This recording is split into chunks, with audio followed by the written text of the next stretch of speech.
नमस्कार, आप देख रहे हैं सी न्यूज़ भारत। मैं हूं आपके साथ ज्योति श्रीवास्तव। वक्त हो गया है बुलेटिन का। खबरों के इस बुलेटिन की शुरुआत करेंगे हरदोई से, जहां पीस कमेटी की बैठक का किया गया आयोजन। साथ ही जानेंगे कहां पर एक इलेक्ट्रिक स्कूटर में अचानक आग लग गई। आगे देखेंगे रायबरेली की खबर, जहां जहरीली मधुमक्खियों के काटने से 65 वर्षीय अधेड़ की मौत हो गई। इन तमाम खबरों पर विस्तार से करेंगे चर्चा। तो आइए शुरू करते हैं जिलेवार खबरों का सिलसिला। हरदोई जनपद में शांति व्यवस्था के दृष्टिगत जिलाधिकारी व पुलिस अधीक्षक द्वारा जनपद में समस्त थाना क्षेत्रों से आए धर्म गुरुओं के साथ पीस कमेटी की बैठक आयोजित की गई। इस दौरान बैठक में आए समस्त धर्म गुरुओं से वार्ता कर शासन के आदेश निर्देश अनुसार आगामी त्योहारों पर शांतिपूर्ण सौहार्दपूर्ण मनाए रखने के लिए निर्देश दिए गए। जिलाधिकारी मंगला प्रसाद ने इस दौरान क्या कुछ कहा, आप भी सुने। हम सभी लोग जानते हैं कि विनती यही है कि होलिका दहन जनपद हरदोई से ही प्रारंभ हुआ है और यहीं से प्रारंभ होता रहा है। इसी को लेकर के आगे आने वाले जो त्यौहार हैं, होलिका दहन, होली जो रंगों का त्यौहार है, शब बारात, चैत्र नवरात्र, शारदीय नवरात्र और रमजान और त्योहारों की एक लंबी श्रृंखला प्रारंभ हो रही है। उसी की तैयारियों के सिलसिले में आज हमने और पुलिस अधीक्षक ने यहाँ पुलिस लाइन सभागार में सभी धर्मगुरुओं के साथ और विभिन्न क्षेत्रों के जो मोअज़्ज़िज़ लोग हैं, जो सामाजिक प्रतिष्ठित लोग हैं, उनके साथ एक बैठक की। बैठक में हमारे सभी संबंधित विभागों के अधिकारीगण भी थे। लोगों से समस्याओं के बारे में जाना गया, लोगों के सुझाव लिए गए और प्रयास यही है कि जो आने वाले त्यौहार हैं, उन त्योहारों को सकुशल और गरिमा के साथ लोग मना सकें, किसी प्रकार की किसी को असुविधा ना हो। खासकर होलिका दहन स्थल को लेकर कभी कभी विवाद आता है और होली के दिन लोग एक दूसरे पर कभी ज़बरदस्ती रंग फेंकने का प्रयास करते हैं। उसी संबंध में बातचीत की गई है और कोशिश यही है कि त्यौहार सकुशल निपटे। हरदोई से सीनू संवाददाता राशिद की रिपोर्ट। छिंदवाड़ा में सिवनी रोड स्थित रामगढ़ी पेट्रोल पंप के पास आज एक इलेक्ट्रिक स्कूटर में अचानक आग लग गई। पास में मौजूद पेट्रोल पंप कर्मियों द्वारा अग्निशामक यंत्रों की मदद से आग बुझाने का काफी प्रयास किया, परंतु फिर भी इलेक्ट्रिक स्कूटर जलकर भस्म हो गई। आग लगते ही चालक ने स्कूटर रोककर अपनी जान बचा ली। आग लगने का कारण अज्ञात है। जुन्नारदेव से कैमरा पर्सन सानू के साथ वीरेंद्र अग्रवाल की रिपोर्ट। खबर रायबरेली से है, जहां खीरो कस्बे में थाने के पास जहरीली मधुमक्खियों के काटने से 65 वर्षीय अधेड़ की मौत हो गई। इसके साथ ही 8 अन्य लोग घायल हो गए हैं। घायलों का इलाज खीरो के स्वास्थ्य केंद्र में चल रहा है। बताते चले कि राजकुमार पुत्र स्वर्गीय दयाशंकर 68 वर्षीय का जहरीले मधुमक्खियों के काटने से मौत हो गई। बता दें कि राजकुमार खीरो थाने के पास तहरीर लिखने का काम किया करते थे, जिनकी जहरीली मधुमक्खी काटने से मौत हुई है। फिलहाल पुलिस ने शव का पंचनामा कर पोस्टमार्टम के लिए भेज दिया है। ओम प्रकाश। क्या हुआ? कुछ नहीं हुआ, थोड़ा फैमिली मैटर की वजह से थाने में आए हुए थे, तो साइड में मंदिर है वहाँ पे बैठे हुए थे। अचानक से मधुमक्खी पता नहीं कहाँ से आ गई है, इतनी मधुमक्खी आ गई है कि हम लोग वहाँ पे 7-8 जने बैठे हुए थे, वहाँ से भागे हैं। कम से कम 500 या 200-300 मीटर भागे हैं, फिर भी नहीं पीछे हटी हैं। वो आते जाते जितने भी थे उनके पीछे ही पड़ती थी। हम लोगों ने आग जलाई, सब कुछ किया, कैसे न कैसे कर अपना बचाव किया, पर नहीं, बचाव नहीं हो पाया है। पूरे फेस में, हाथ में, जहाँ जहाँ उन्होंने काटा है बहुत जलन हो रही है इस समय। कितने लोगों को काटा? कम से कम नहीं तो मेरे साथ में थे जितने 7-8 जने, उनको सबको काटा है। बाकी जो गांव के इधर उधर आने जाने वाले थे उनको भी काटा हुआ है। कुछ लोग तो यहाँ पहुँच पाए हैं, कुछ लोग नहीं पहुँच पाए हैं अस्पताल में। और एक दादा थे, वही साथ में थे, उनको भी काटा, वो अचानक से ख़त्म हो गए हैं। आप कहाँ रहते हैं? हम लाला खेरे रहते हैं। रायबरेली से सीनू संवाददाता आशीष मौर्य की रिपोर्ट। होली के पावन पर्व पर मुस्लिमों ने खेली फूलों की होली। रामपुर को ही नहीं बल्कि पूरे देश को दिया एकता का संदेश। कहा, हम सब एक हैं। रामपुर की गंगा जमुनी तहजीब है। हम सभी धर्मों के त्योहार सभी लोग मिलजुल कर मनाते हैं। रामपुर के सिविल लाइन थाना क्षेत्र के अंबेडकर पार्क में हर वर्ष की तरह एक बार फिर मुस्लिम महासंघ के राष्ट्रीय अध्यक्ष फरहत अली खान ने फूलों की होली खेली और देश के नाम होली का शुभकामना संदेश दिया। उन्होंने पड़ोसी मुल्क पाकिस्तान को भी संदेश देते हुए कहा कि हम सब एक हैं। देश में मनाए जाने वाले सभी त्योहार हम सब लोग आपस में मिलकर मनाते हैं। होली के पर्व की अलग मिठास है। जैसे सब रंग आपस में मिलकर एक रंग बनाते हैं, वैसे ही हम सब देशवासी आपस में एक दूसरे से मिलकर रहते हैं। उन्होंने कहा कि आज हम सभी राष्ट्रवासी एक हो जाएं तभी हमारा राष्ट्र तरक्की करेगा और इसी को हम अमन, भाईचारा और प्रेम का नाम देंगे। ये परंपरा में सूफी संतों से मिलती है जिसे हम हमेशा निभाने का प्रयास करते हैं। देखिए, अखिल भारतीय मुस्लिम महासंघ परंपरागत एक अपने देश की जो परंपरा है, सर्वश्रेष्ठ परंपरा है होली, उसका आयोजन करता है। हमने बहुत से विरोध झेले हैं, बहुत, लेकिन आज लोगों की समझ में आया कि एक होली ही ऐसा पावन पर्व है जिसमें पूरे देश ही नहीं बल्कि पूरी दुनिया में मीठी बोली और मिठास पैदा की जा सकती है। होली ही एक ऐसा त्यौहार है कि सब रंग जब आपस में मिलकर पाने में एक हो जाते हैं तो तमाम देशवासियों को मैं होली की बधाई देते हुए होली के पावन पर्व में एक होने का इल्तिजा करूँगा। ये होली जो है वो हमारे शहंशाहों ने बनाई है, हमारी कव्वालियों में, हमारी नातों में, हमारी गीतों में होली का रस मिलता है। जो सूफीज़्म है ख्वाजा गरीब नवाज से लेके निज़ामुद्दीन औलिया और वारिस अली शाह के यहाँ मिलता है। हम उसी परंपराओं को, क्योंकि देश की अखंडता, एकता, कौमी भाईचारा इन्हीं रंगों में, अब रंगों में बंटना नहीं है, अब रंगों में एक रंग होकर मिल जाना है। यही देश की तरक्की का राज वो होगा, यही भाईचारा होगा और यही एक हमारा भी त्यौहार। रामपुर से सीनू संवाददाता साजिद खान की रिपोर्ट।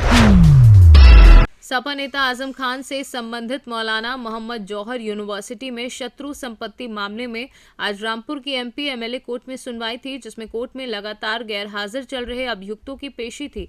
लेकिन आज भी रामपुर एमपी एमएलए कोर्ट में अभियुक्त हाजिर नहीं हुए। इस मामले में अब एमपी एमएलए कोर्ट में पूर्व में भेजे गए सम्मन के बावजूद हाजिर न होने पर सपा विधायक नसीर अहमद खान समेत 5 अभियुक्तों के विरुद्ध जमानती वारंट जारी किया गया है। वहीं सम्मन तामीली पर्याप्त न होने के चलते आजम खान के बड़े बेटे अदीब आजम खान और बहन निखत अखलाक को पुनः सम्मन जारी किया है। इसके अलावा शेष अभियुक्त आजम खान, अब्दुल्ला आजम खान, तानजीन फातिमा और बशीर जैदी मुस्ताक की हाजिरी माफी स्वीकार करते हुए सुनवाई के लिए अगली तारीख 14 मार्च मुकर्रर की है। इस मामले की अगली सुनवाई अब 14 मार्च को होगी। देखिए, आज जो है मुकदमा अपराध संख्या 312/19 जो शत्रु संपत्ति से संबंधित मामला है वह आज लगी थी और उसमें पिछली तिथि पे जो है जो अभियुक्तगण नहीं आ रहे थे उनके विरुद्ध माननीय न्यायालय द्वारा सम्मन जारी किया गया था। आज सबक तामीला रिपोर्ट प्राप्त हुआ था। पत्रावली में 7 अभियुक्त जो हैं जो अपने अधिवक्ता के माध्यम से हाजिर आ रहे थे और जो सम्मन गया था उस सम्मन में जो है 2 लोगों का सम्मन तामीला पर्याप्त नहीं था और लोगों का सम्मीला पर्याप्त था, लेकिन वो उपस्थित नहीं आए थे, जिसमें माननीय न्यायालय के द्वारा जो है BW जारी किया गया है। सर, ये BW क्या मतलब होता है? देखिए, BW का मतलब होता है जमानती वारंट। तो जो अभियुक्तगण सम्मन गया था और सम्मन पे नहीं उपस्थित आए, उसमें जो है माननीय न्यायालय ने उनके विरुद्ध जो है जैसे जियाउर रहमान सिद्दीकी, सैयद वसीम रिजवी, मुश्ताक अहमद सिद्दीकी, नसीर अहमद खान, सलीम कासिम, इनके विरुद्ध जो है माननीय न्यायालय ने BW जारी किया है, जमानती वारंट जारी किया है। और निखत अखलाक और अदीब आजम खां, इनके विरुद्ध जो है पुनः सम्मन जारी किया गया है, क्योंकि इनकी सम्मन तामीला पर्याप्त नहीं थी और शेष अभियुक्तों की हाजिरी माफ़ी थी और BW जारी करते हुए माननीय न्यायालय के द्वारा 14 तारीख की तिथि नियत की गई है। रामपुर से सीनू संवाददाता साजिद खान की रिपोर्ट। औरैया में होली एवं शबे बारात के त्योहार को लेकर जिलाधिकारी के निर्देश पर शहर में मिठाइयों की दुकानों पर छापेमारी की गई। छापेमारी के दौरान मिठाई दुकानदारों को सूचना मिलते ही दुकानदारों में खलबली मच गई और कई दुकानदार अपनी अपनी दुकान से रफू चक्कर हुए, अपनी दुकानों के शटर डालते नजर आए। सदर एसडीएम मनोज कुमार सिंह व शहर कोतवाल रवि कुमार श्रीवास्तव के अलावा खाद्य सुरक्षा अधिनियम की टीम भी मौजूद रही। इसके अलावा विभाग की टीम ने सुभाष चौराहे पर स्थित मुरली स्वीट हाउस पर छापा मारा। Guruchela sweet house, Ramkant suit house और रितेश स्वीट हाउस के समेत 4 दुकानों के सैंपल भरे। इसमें कई अनियमितता पाई गई और इसके उपरांत उन्होंने टीम के साथ अन्य जगह पर छापेमारी कार्यवाही भी की। आने वाले होली त्यौहार के संवेदनशीलता को देखते हुए हम लोगों ने ये कार्रवाई की है। 4 मिठाई की दुकानों पे सहायक आयुक्त खाद्य के साथ और इंस्पेक्टर कोतवाली नानपारा के साथ ही देखा गया और दो शराब की दुकानों पे भी रैंडम रूप से उसको चेकिंग की गई है। और साथ में हम लोगों ने हमने और कोतवाल रैया ने हम लोगों ने 2 गांव में जरुलिया में और भीखापुर में भी भ्रमण किया शांति व्यवस्था के दृष्टि में।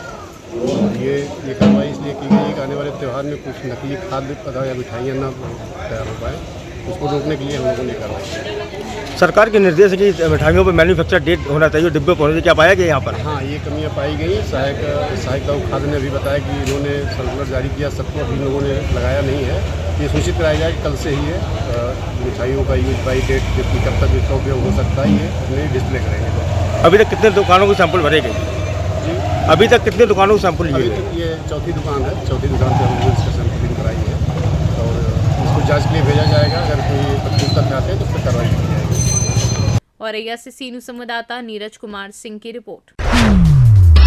चतरा के टंडवा में निर्माणाधीन शिवपुर कठौतिया रेलवे लाइन के निर्माण कार्य में लगे कंपनी के मनमाने रवैये के विरुद्ध ग्रामीणों ने मोर्चा खोल दिया है। कंपनी और ठेकेदार के मनमाने रवैये और फुलवरिया गांव के ग्रामीणों ने मुआवजे की भुगतान व मिट्टी ढुलाई में लगे वाहनों से उड़ते धूल कण और बढ़ते प्रदूषण से नाराज ग्रामीणों ने रेलवे के निर्माण कार्य में लगे दर्जनों वाहन कज खड़ा कर दिया है। ग्रामीणों का आरोप है कि कंपनी और ठेकेदार अपने निजी फायदे के लिए हजारों ग्रामीणों की जिंदगी नर्क में झोंक रहे हैं। काम इसलिए बंद करवाए हैं कि यहाँ हम लोग अतिक्रमण से त्राहित हो गए हैं। यहाँ पोल्यूशन पूरा है, न यहाँ पानी का छिड़काव अच्छा से किया जा रहा है। यहाँ सामने में स्कूल रहता है, बच्चा लोग का सारा खाना में डस्ट, MDM का खाना यहाँ बनता है और सारा खाना में डस्ट उड़ता है, लेकिन फिर भी कभी यहाँ पानी का छिड़काव नहीं किया जा रहा है। और अभी तक पूरा बढ़िया से मुआवजा भी नहीं मिला है। और यहाँ काम चालू कर दिया गया है। ग्रामीणों को बोला गया है कि पीछे से आप लोग को मुआवजा मिल जाएगा, लेकिन अभी तक मुआवजा नहीं मिला। हम लोग चाहते हैं कि इसका जितना जल्दी निदान करे। जो हम लोग तो गवर्नमेंट को दे ही दिए हैं जमीन, तो हम लोग को जो मुआवजा बनता है वो मुआवजा मिल जाए। और जब तक मुआवजा नहीं मिले उसमें काम नहीं करे। गया है, न पानी दिया जा रहा है, पोल्यूशन का ध्यान नहीं रखा जा रहा है। हमारा रहती जमीन में मिट्टी भर दिया जा रहा है, जिसमें हम लोग का भुगतान नहीं मिल पा रहा है। अर्जन विभाग जो है सो पब्लिक को बेवकूफ़ बना के दौड़ा रहा है। डस्ट से तराहिमाम हो रहा है। जिस रूट से गाड़ी जा रही है वहाँ स्कूल है, स्कूल के बच्चों को पॉल्यूशन का खतरा बना हुआ है। काम बंद रहे जब तक पूरे सभी नियमों का पालन नहीं किया जाएगा, पब्लिक काम नहीं होने देगी। चतरा से सीनू संवाददाता लकी की रिपोर्ट। चतरा में जंगली फल खाने से बीमार बच्चों की संख्या बढ़कर 24 हो गई है। बच्चों का हाल जानने सांसद सुनील कुमार सिंह सदर अस्पताल पहुंचे, जहां बीमार बच्चों के साथ साथ उन्होंने परिजनों से हालचाल जाना। साथ ही सिविल सर्जन को बीमार बच्चों को बेहतर चिकित्सा सेवा मुहैया कराने का निर्देश दिया है। इस दौरान सांसद ने बीमार बच्चों के परिजनों के बीच ब्रेड व अन्य खाद्य सामग्री भी बंटवाई। चतरा से सीनू संवाददाता लकी की रिपोर्ट। छत्तीसगढ़ में जसपुर जिला मुख्यालय के रणजीता स्टेडियम में 15 फरवरी से चल रहे स्वर्गीय शत्रुंजय प्रताप सिंह जूदेव स्मृति में flood light tennis ball cricket tournament का रात में रंगारंग कार्यक्रम के साथ समापन समारोह संपन्न हुआ, जिसमें मुख्य अतिथि रायगढ़ जसपुर लोकसभा सांसद गोमती साय, भाजपा के वरिष्ठ नेता कृष्ण कुमार राय, जिला भाजपा के उपाध्यक्ष सत्येंद्र सिंह, शौर्य प्रताप सिंह जूदेव और यश प्रताप सिंह जूदेव की उपस्थिति में समापन समारोह संपन्न हुआ। खेल के दौरान मुख्य अतिथियों के रणजीता स्टेडियम पहुंचते ही चारों ओर से जबरदस्त आतिशबाजी की गई। इस दौरान अतिथियों ने प्रतियोगिता के फाइनल में पहुंचने वाली दोनों टीम फॉरेस्ट जम्मू और बॉयज क्लब अंबिकापुर की टीम के खिलाड़ियों से परिचय प्राप्त किया और फिर सिक्का उछालकर प्रतियोगिता के फाइनल मैच का शुभारंभ किया। My name is Bobby Thakur, I am from Jammu. हम यहाँ पे खेलने के लिए आए हुए थे, तो काफ़ी अच्छा हमारी टीम का परफॉर्मेंस रहा। हम यहाँ पे फाइनल पहुँचे और आज फाइनल भी जीते हैं। तो हमारी जो अपोजिट टीम थी उन्होंने हमें 45 रन का टारगेट दिया था, 46 रन हमें चेज़ करना था। तो हमारी टीम के काफ़ी अच्छे बैट्समैन थे, 2-3 बैट्समैन जो ऊपर वाले थे उन्होंने ये रन चेज़ कर दिया और हम यहाँ पर आज विन हुए हैं। Thank you. इसके बारे में जानकारी बताइए। जसपुर नगर में हर वर्ष की तरह इस वर्ष भी स्वर्गीय Shatrunjay Pratap Singh Judev memorial flood light अंतर्राज्यीय क्रिकेट प्रतियोगिता का आयोजन किया गया था, जो कि मेरे पूज्य पिताजी के नाम से होते आया है विगत 8 वर्षों से। और बीच में 2-3 साल ये टूर्नामेंट नहीं हो पा रहा था, कोरोना काल और कुछ कारणवश। पर इस साल यंग तिरंगा क्लब के द्वारा, जो आयोजक समिति है उसके द्वारा, और भी भव्यता से इसका आयोजन किया गया था और जशपुर वासियों में और जोश और उमंग देखने को मिला, जिसका आज फाइनल सफलतापूर्वक संपन्न हो गया। जशपुर से सीनू संवाददाता दीपक वर्मा की रिपोर्ट। कैमूर जिला के जिला मुख्यालय बबुआ सभागार में बिहार विकास मिशन के द्वारा अंतर्राष्ट्रीय महिला दिवस का आयोजन किया गया, जिसमें सुरभि कुमारी जिला समन्वयक हेमंत कुमार के द्वारा संयुक्त रूप से दीप प्रज्वलित कर उद्घाटन किया गया। बताते चले कि स्वच्छ भारत मिशन के समुदाय आधारित उत्प्रेरण के माध्यम से व्यवहार परिवर्तन के द्वारा गांव को ODF प्लस करने के महिलाओं का उल्लेखनीय योगदान रहा। ऐसे में अंजू देवी मुखिया ग्राम पंचायत अकोड़ी प्रखंड रामगढ़, उषा देवी मुखिया ग्राम पंचायत देवलिया के साथ सरिता कुमारी स्वच्छता पर्यवेक्षक ग्राम पंचायत बेलाव रामपुर को प्रशस्ति पत्र एवं मोमेंटो देकर सम्मानित किया गया। कैमूर से सीनू संवाददाता ओम प्रकाश तिवारी की रिपोर्ट। फिलहाल इस बुलेटिन में बस इतना ही। देश दुनिया की बाकी खबरों के लिए आप देखते रहिए सी न्यूज़ भारत।